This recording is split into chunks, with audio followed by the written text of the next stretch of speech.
All right, when it comes to multiplication of rational functions, I treat them as just compounded simplifications. And so, as before, we were just simplifying vertically. We will just add another layer to this where you multiply straight across also. So if you can reduce vertically, go ahead and reduce vertically. And if you can't, then multiply straight across.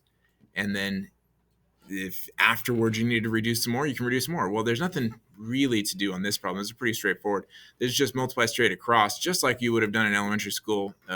Fraction times a fraction, you multiply straight across.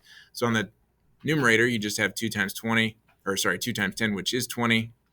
And in the denominator, we have to multiply the 3 times the 3 to get 9. And then you have x to the third times x to the 1, which gives you x to the 4. And then you just look for any vertical reducing that you can do.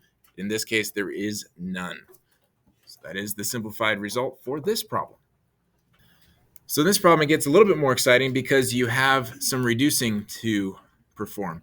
Now, what I do when I look at this product is I essentially ignore the fact that that multiplication dot's there, and I put it as a big fraction bar where these are products on top and bottom.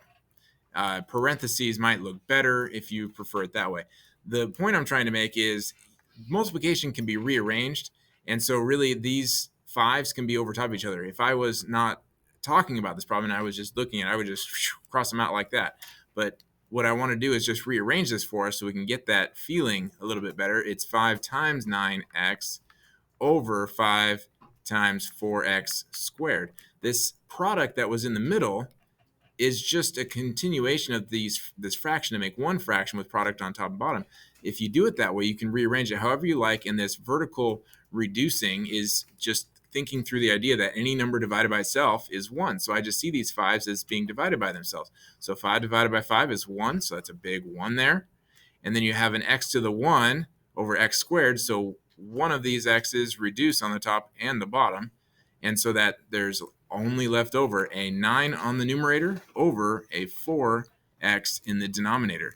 So this is the simplified result of this rational function operation of a product between rational functions. Technically, there's 2 rational expressions that were being multiplied, and I rewrite it to be 1 and then reduce.